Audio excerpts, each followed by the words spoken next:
Olá, sejam bem-vindos ao canal Netvila e de novo à história de Luísa e Francisquinha, que por ter sido contada em vídeo anterior num pequeno resumo, talvez algumas informações complementares sejam necessários para melhor compreender essa história. Luísa, depois de deixar de ver a sua pequena amiguinha Francisquinha, e neste ponto aconselho a visualização do vídeo anterior para melhor entendimento dos factos, informando que deixarei na descrição e também no final deste vídeo a ligação para a primeira parte da história. Mas como dizia eu, Luísa deixou de ver inesperadamente a sua amiguinha Francisquinha. De um dia para o outro, nunca mais a encontrou nas correrias e brincadeiras à sua volta, enquanto permanecia sentada na soleira da sua porta nos habituais trabalhos de tricô e crochê. Entretanto, os anos foram passando, Luísa casou-se, continuando a sua vida em Lagoaça. Teve 3 filhos, todos eles partiram, e também o seu marido. Luísa continuou sempre amargurada, mas ultrapassando, ou pelo menos amenizando, com o passar do tempo, a dor de ficar sem os seus mais queridos. Felizmente, 2 dos filhos deixaram descendência e Luísa visitava por longos períodos uma neta, e os 2 bisnetos, ainda crianças de tenra idade, eram a sua alegria. Nessas temporadas, desde sempre, e com idade bastante avançada, muitas vezes se perguntava: o que será daquela menina, a Francisquinha, que conheci criança na minha adolescência? Em olhares de profunda meditação, Luísa trazia ao de cima lembranças dos que partiram e, de vez em quando, os caminhos da memória cruzavam-se com aquela menina de quem sempre sentiu saudades. E a inquietação de nada conhecer do seu paradeiro, se existe ainda ou não e aonde, se está viva. Acreditava que sim, pois Francisquinha, com menos 10 anos do que ela, Luísa repetia: casou-se Francisquinha? Terá filhos? Onde estará ela? Luísa, desde sempre, é a primeira narradora com palavras simples, comovedoras, inquieta pela curiosidade, uma imensa vontade de perceber como estará a sua amiga Francisquinha, de quem nunca conseguira aproximar-se e demonstrar-lhe o afeto, o carinho pela criança, sua vizinha quase desconhecida, a correr, sempre a correr em seu redor, um modo de brincar desafiador. O tempo, poisando de circunstância em circunstância, percorria o mesmo espaço, cada vez mais depressa, expressando vivas lembranças. Tantos anos já passaram e continuo a recordar aquela menina numa correria constante. Vejo ainda o seu sorriso, aproximava-se um pouco, mas logo de mim se desviava, pressentindo, contudo, a sua amizade. Como eu disse já, Luísa visitava a miúde uma de suas netas e seus 2 bisnetos e com eles passava longas temporadas. Enquanto as forças o permitiam, viajava de autocarro por estrada sinuosa, numa distância que demoraria a percorrer mais ou menos 3 horas. Excepcionalmente desembaraçada para a sua idade, tudo oferecia, e com ela, nessas viagens, transportava queijo e requeijão confeccionados pelas suas mãos, laranjas, azeitonas, azeite, vinho, produtos da horta, como lhe chamava, sendo também pomar e pequena vinha que cultivava afincadamente. Nessas viagens contava, evidentemente com a ajuda do motorista, normalmente pessoa conhecida e simpática, habitante do mesmo lugar ou de lugares ali mais próximos. Ajudava-a na colocação dos cestos no porta-bagagem e na sua retirada ao fim da viagem, onde era esperada pela neta. Dias antes das suas vindas à pequena cidade, tudo a condicionava em cestos de verga bem fechados a sarapilheira que cuidadosamente cozia ao correr da abertura de cada um dos cestos. 2 ou 3 era a conta habitual, dependendo da época, claro. De olhar sereno a deixar transparecer a sua melancolia, Luísa, no entanto, sorria longamente com os pequenos bisnetos e recontava histórias, refletindo e questionando os mistérios da vida numa permanente recordação do marido e filhos, brincando agora com os meninos, sempre acompanhada de crochês em constante labor. Que obras lindas deixou! Colchas, toalhas grandes, naprons.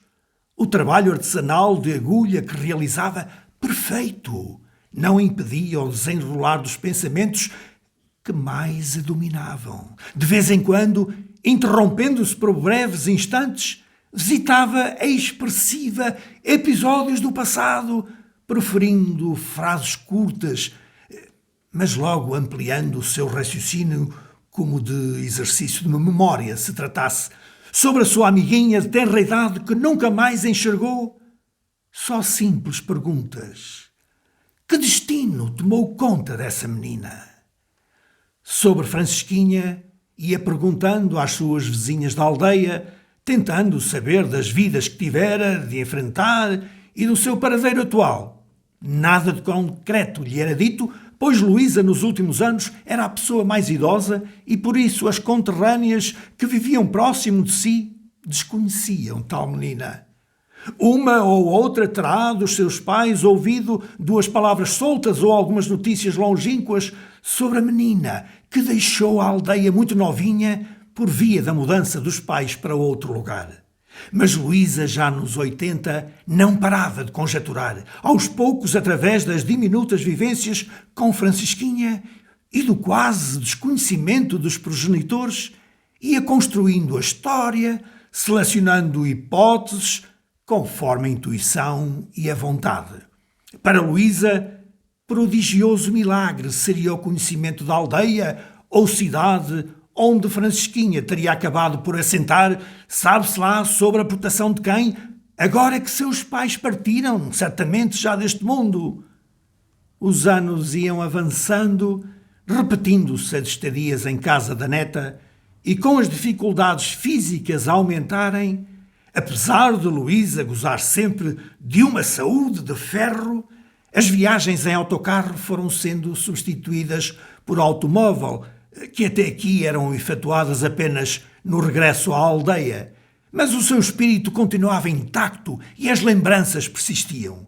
No mesmo ritmo, continuando na feitura de novas obras em crochê, Luísa nunca largou a ideia de saber da sua mais antiga amiga, Francisquinha.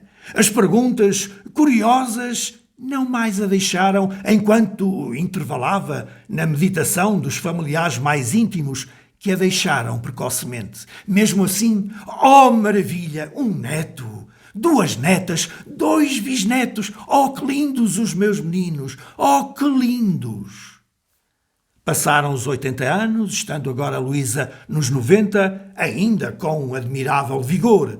Apesar disso, a bengala começou a acompanhá-la apenas porque se sentia mais segura. Não vá o diabo de selas.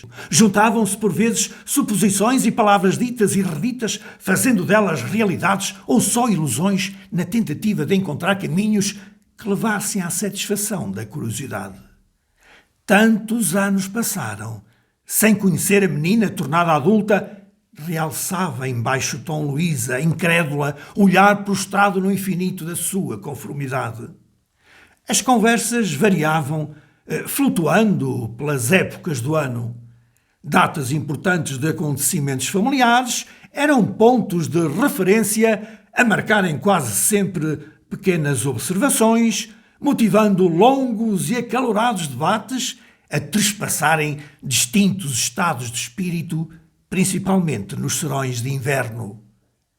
Estes, para Luísa, eram por si devidamente controlados e o sono espreitava depois de muito pensar e dizer e trabalhar nas suas peças de crochê, pois raramente se dispunha a conversar ou meditar sem que no regaço poisassem novelos e linhas. Entrando na igreja, não apenas ao domingo, caminhando sem hesitar na ocupação de um lugar, sempre que possível fazia acompanhar-se da neta e bisnetos. Com o ritmado bater da bengala no chão, o silêncio era perfeitamente audível, exatamente como naquele dia, com um número reduzido de pessoas no interior da igreja. Um pouco enfraquecida, sentada no banco da frente, ligeiramente voltada para o lado esquerdo, apoia-se na bengala com a mão direita e faz um esforço para olhar em frente quando alguém lhe toca com a melhor doçura que possa imaginar-se. Entreolham-se, Luísa e Francisquinha reconhecem-se, olham-se perante o milagre do reencontro após tantos anos e beijam-se e abraçam-se ternamente, tanto quanto as forças de ambas o permitiram. Durante as temporadas em que Luísa permanecia em casa de sua neta, algum dia terá ousado imaginar Francisquinha tão perto de si, na mesma cidade, Vila Real, a residir em casa da sua única filha? E por hoje é tudo. Até uma próxima oportunidade e, por favor, coloque um gosto neste vídeo e subscreva o canal Neto Vila no YouTube. Muito obrigado. Com licença.